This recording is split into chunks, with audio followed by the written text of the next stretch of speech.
มีต้นทุนอยู่600 เหรียญ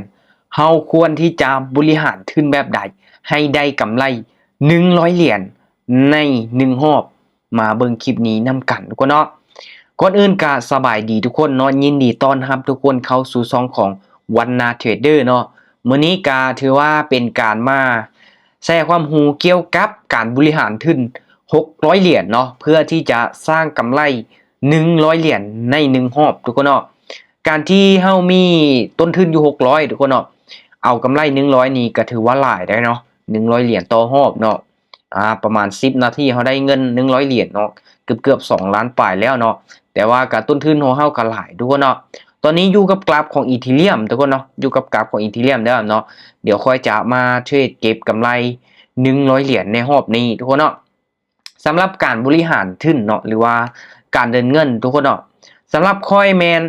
จะไปออเดอร์ละ15 เหรียญนะทุกคนเนาะเขาจะบอกไปหลายเนาะสูงสุดให้ไปออเดอร์ละประมาณ20ทุกคนเนาะหรือว่าไปออเดอร์ละ10 เหรียญนี่ถือว่าโอเคเลยเนาะและเทคนิคที่เขาจะนำใส่ทุกคนเนาะถ้าว่าทุกคนเจอกราฟที่สูงมันเป็นเทรนแบบนี้เนาะมันเป็นเทรนแบบนี้เนี่ยโอ้ให้ทุกคนที่ว่าตามขายเนาะหลังจากนั้นก็โอ้เทรดตามสีก็ได้ผลทุกคนเนาะเทรดตามสีก็ได้ผลเนาะมาแต่ว่าค่อยจะอธิบายไปแต่ละออเดอร์เนาะสำหรับการออกออเดอร์เนาะโอเคออเดอร์ละ15 เหรียญเนาะมาออเดอร์แรก โอเคทุกคนเนาะมาสังเกตเบิ่งเด้อเนาะแห่งซื้อเริ่มเข้ามาแทรก1 2จังหวะเนาะเน็ตวอลลุ่มนี้ซีขึ้นเนาะโอเคลงมาแดงค่อยตามซื้อเลยเนาะตามซื้อเลยออเดอร์นี้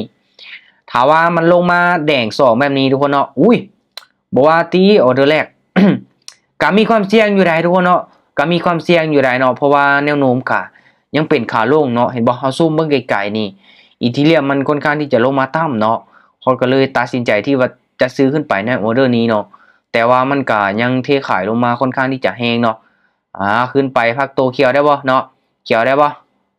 อีกหน่อยนึงอีกหน่อยนึงโอเคออเดอร์แรกเป็นไปตามวิเคราะห์ทุกคนเนาะมันลงมาเขียวหนึ่งเนาะแล้วก็ลงมา2แดงแบบนี้เนาะส่วนหลายเนาะแห้งซื้อนี่เริ่มเข้ามาแทรกแล้วเนาะโอเคมาปรับเงินไปต่อเนาะเฮาจะเดินเงินนี่ปกติเนาะถ้าว่าเฮาวินเนาะเฮาจะกลับมาเดินปกติเดี๋ยวทุกคนได้เนาะโอเคมาสังเกตเบื้องนี้ค่อยนำใส่เทคนิคที่ว่าสังเกตเบื้องแท่งเทียนแล้วก็แห้งซื้อของมันเนาะโอเคซื้ออีกไหมนึงซื้ออีกไหมนึง ซื้ออีกไหมนึงเนาะ เพราะว่าตอนห้ายเนาะมันยังมีการเคลื่อนที่ขึ้นไปเนาะเคลื่อนที่ขึ้นไปถ้าว่ามันใกล้จากเส้นตัวนี้นี่ค่อยจะขายเนาะแต่ว่าตัวนี้มันยังขึ้นมาโบใกล้บันไดเนาะมีโอกาสที่จะขึ้นเขียวอีกนึงไหมเนาะเฮ้ยขึ้นไปก่อนเนาะมาลุ้นไม่ต้องกันทุกคนเนาะอาจจะกลับตัวก็เป็นไปได้เนาะเพราะว่ามันลงมาแดงค่อนข้างที่จะต่ำแล้วเนาะการเดินเงินนี่สำคัญได้เนาะสำคัญได้เพราะว่าถ้าว่าเขาพลาดเขาก็ยังมีโอกาสที่จะคูณเงินไปยังมีโอกาสที่จะแก้มือทุกคนเนาะโอเควินไป2 ไม้แล้วทุกคนเนาะวินไป2 ไม้แล้วเด้อเนาะต้นทุน600 เหรียญทุกคนเนาะสร้างกำไร100 เหรียญเนาะโอเคมาปรับเงินไปต่อเนาะออเดอร์นี้15 เหรียญเนาะโอเคทุกคนเนาะถ้าว่าออเดอร์นี้เป็นแดงเด้อเนาะออเดอร์นี้เป็นแดงนี่ค่อยจะกดซื้อเนาะถ้าว่ามันขึ้นเขียวจะขาย1เนาะโอเคให้มันลงมาเบิ่งเนาะเขาจะกดซ่าๆทุกคนเนาะโอเคจังไดเขียวเนาะโอเคเขียวนี่ขายเลยเนาะค่อยกดตอน2 วิสุดท้ายทุกคนเนาะค่อยกดตอน2 วิสุดท้ายเนาะอุ้ยที่จริงแล้วทุกคนเนาะแน่นอนเนาะมันลงมาแดงหลายไม้มีโอกาสที่จะขึ้นไปต่อเนาะแต่ว่าสาเหตุที่กดขายในออเดอร์นี้เนาะบ่คิดว่ามันสิทะลุขึ้นไปได้เนาะเมื่อกี้นี้ก็ถามว่ามันลงมาแดงนี่ค่อยซื้อแล้วเนาะมันลงมาพักตัวแดงนี่ซื้อแล้วแต่ว่ามันขึ้นไปเขียวฮอต4 ไม้แล้วเนาะลงมาได้บ่3โอ้น่าจะบวชทันทุกคนเนาะโอเคเนาะบ่เป็นหยังเนาะคือมันกะแน่นอนเนาะเห็นบ่ช่วงหลังๆเนาะถ้าว่ามันขึ้นเขียวกะมันจะขึ้นเขียวหลายไม้เลยเนาะลงมาแดงมันก็แดงหลายไม้เลยเนาะมันจะเป็นลักษณะแบบนั้นเนาะเราสามารถที่จะเทรดตามสีได้ทุกคนเนาะโอเคบ่เป็นหยังเนาะพลาดไปเนาะ15 เหรียญเนาะเฮาคูณทบครึ่งเลยเนาะไป30เลยเนาะไป30 เหรียญเลยได้เนาะโอเคออเดอร์นี้ลงมาแดงทุกคนเนาะถ้าว่ามันลงมาแดงไม้นึงนี่ตามซื้อเลยเด้อทุกคนเนาะตามซื้อเลยบ่คิดอย่างไรเนาะบ่คิดอย่างไรถ้าว่ามันพักตัวแดงนึงแบบนี้ให้ทุกคนตามซื้อเลยเนาะตามซื้อเลย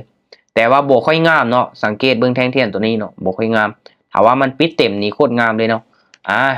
ทุกคนสังเกตเบิ่งโลดเนาะถ้าว่ามันเป็นเทรนขาลงเห็นบ่มันพักตัวเขียวนึงมันจะลงแดงต่อเนาะตัวนี้คือกันเนาะถ้าว่ามันกลับตัวไปเทรนขาขึ้นเนาะมันพักตัวแดงนึงมันจะขึ้นเขียวต่อเนาะเป็นออเดอร์หากินก็ว่าได้ทุกคนเนาะสำหรับออเดอร์นี้เนาะโอเควินงามๆทุกคนเนาะบ่มีปัญหาออเดอร์นี้โอเคจัดไปกำไรตัวนี้เนาะมาอยู่ที่42เหรียญแล้วทุกคนเนาะมาอยู่ที่42เหรียญแล้วเนาะโอเคเนาะค่อยจะวิเคราะห์เบิ่งจากแท่งเทียนเนาะแล้วก็แห่งซื้อแห่งขายมันตอนท้ายทุกคนเนาะโอเคต้องอาศัยจิตวิทยาแน่น้อยนึงเดี๋ยวทุกคนเด้อเนาะโอเค15เหรียญเนาะออเดอร์นี้ทุกคนเนาะตามประสบการณ์เด้อโอเคขายบ้านหนึ่งเนาะถามว่ามันบ่ทะลุเส้นสีฟ้าตัวนี้เนาะก็จะขอขายบ้านหนึ่งที่จริงนี่มักซื้ออยู่เนาะเพราะว่ามันเป็นเทรนขาขึ้นเนาะแต่ว่ามันขึ้นไปละกลับลงมาขึ้นไปละกลับลงมาเนาะพยายามมันกลับลงมาไซด์เวย์เนาะลงมาได้บ่ตอนนี้ก็ขึ้นไปสลับเป็นเขียวอยู่เนาะสลับเป็นเขียวอยู่ถ้าเป็นไปได้เนาะกลับโตวันนี้เฮาก็ตามซื้อเนาะแต่ว่ามันพักโตลงมาแดกเนาะจังได๋ลงมาได้บ่สังเกตเบิ่งโอเคตามประสบการณ์ทุกคนเนาะตามประสบการณ์เนาะโอเคออเดอร์นี้จัดไปวินลูกวินโอเคกำไรมา56เหรียญแล้วทุกคนเนาะโอเค56เหรียญเนาะไปกันต่อทุกคนเนาะไปกันต่อเด้อการสร้างกำไร100เหรียญนี่เฮาจะไปไม่ละ100ก็ได้เนาะถ้าว่าได้เฮาก็ได้แบบง่ายๆแต่ว่าเสียมันก็เสียแบบง่ายๆเนาะทางนั้นการเดินเงินนี่แหละเป็นระเบียบนี่เป็นสิ่งสำคัญเนาะการเดินเงินนี่เนาะโอเคออเดอร์นี้โอเคขายอีกบ้านนึงคือกราฟทรงนี้ทุกคนเนาะ มันอาจจะเป็นทรงไซด์เวย์ก็เป็นไปได้เนาะถ้าว่ามันขึ้นมาเขียวสูงขึ้นเมื่อกี้นี้เด้อเนาะค่อยก็เลยขายเนาะยามมันสลับลงมาแดงต่อเนาะเพราะว่าทรงนี้มันเป็นไซด์เวย์แต่ออเดอร์นี้นี่ก็มีความเสี่ยงเนาะเพราะว่าตอนท้ายเนาะมันมีการที่ว่าเทขายลงมาจนปิดเป็นแท่งๆที่มันมีไซส์ยาวๆแบบนี้ทุกคนเนาะโอเคมาจังได๋เฮาก็ต้องเชื่อมั่นแหละเนาะเฮาได้กดออกออเดอร์แล้วเด้เนาะ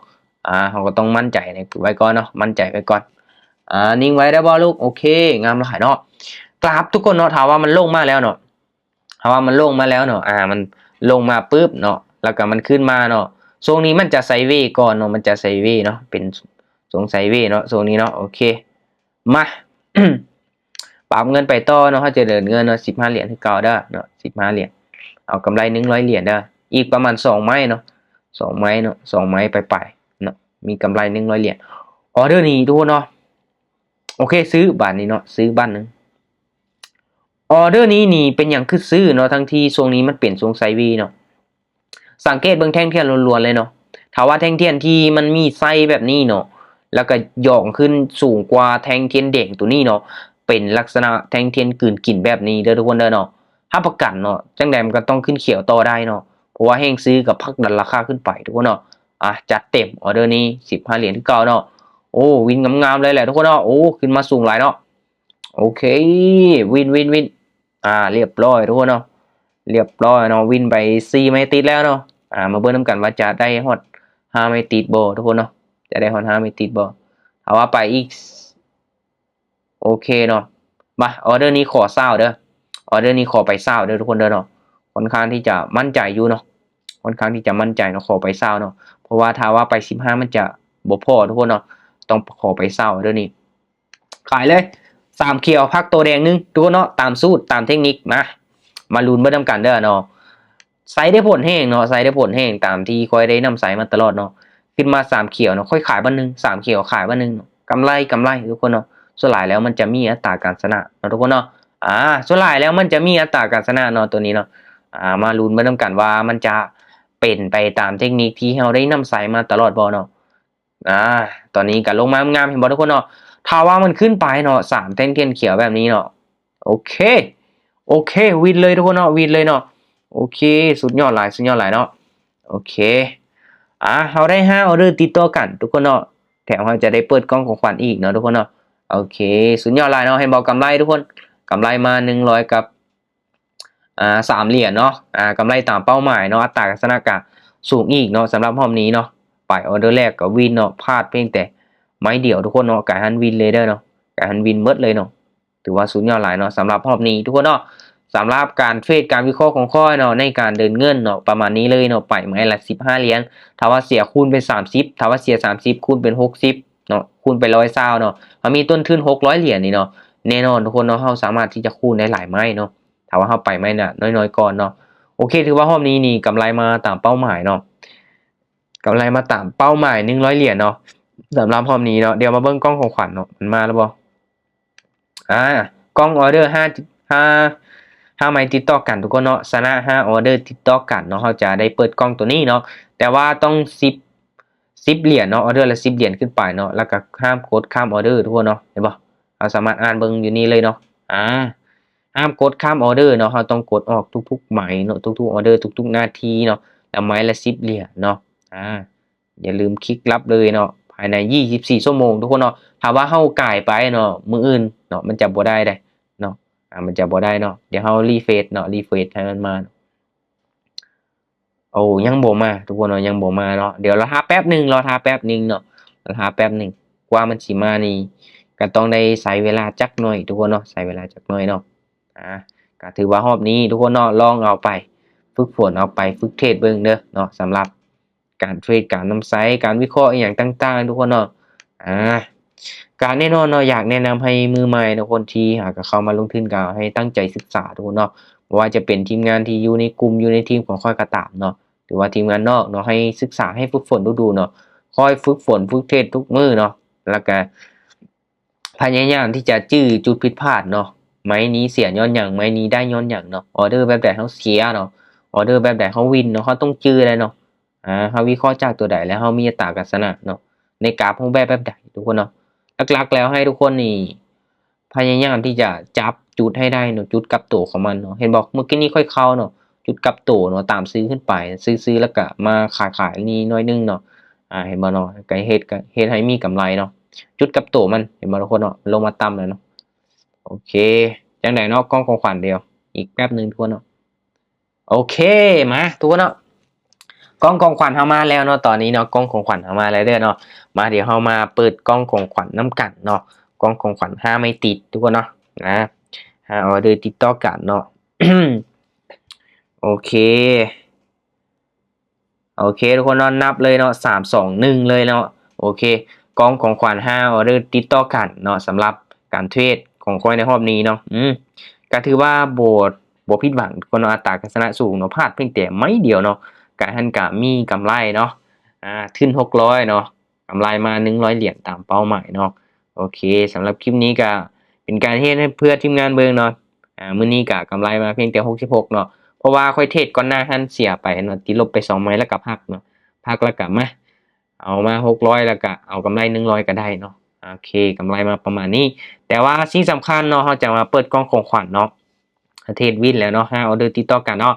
โอเคมาลุ้นนำกันเลยทุกคนเนาะว่าจะได้จักเหรียญเนาะว่าจิมานอยู่บ่เนาะโอเค3 2 1โอ้ย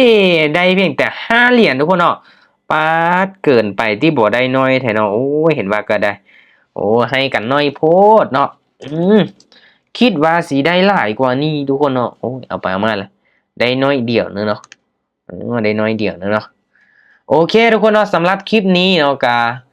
ค่อยก็ได้กำไรตามเป้าหมายเนาะแต่ว่าหลักๆแล้วทุกคนเนาะอยากเก่งก็ต้องได้ขยันฝึกฝนเนาะสำหรับการลงทุนทุกคนเนาะในวงการเทรดนี้เนาะในรูปแบบ Binary Option เนาะอยู่ในแพลตฟอร์มของ BX Trade นี้แน่นอนว่าผลตอบแทนสูงถึง 95% เนาะแต่ว่าความเสี่ยงก็สูงเช่นเดียวกันเนาะถ้างั้นก็เงินที่ทุกคนนำมาลงทุนเนาะต้องเป็นเงินเย็นทุกคนเนาะเงินเย็น 100% เลยเนาะถ้างั้นก็ทุกๆการลงทุนทุกคนมันมีความเสี่ยงเนาะให้ทุกคนศึกษาให้ดีๆนะก่อนที่ว่าจะตัดสินใจเข้ามาลงทุนเด้อทุกคนเด้อสำหรับคลิปนี้อย่าลืมกดไลค์กดแชร์กดติดตามให้เด้อทุกคนเด้อเดี๋ยวจะมีเทคนิคดีๆนำความรู้ดีๆมาแชร์มาแบ่งปันให้ทีมงานอีกเด้อโอเคบ๊ายบายทุกคน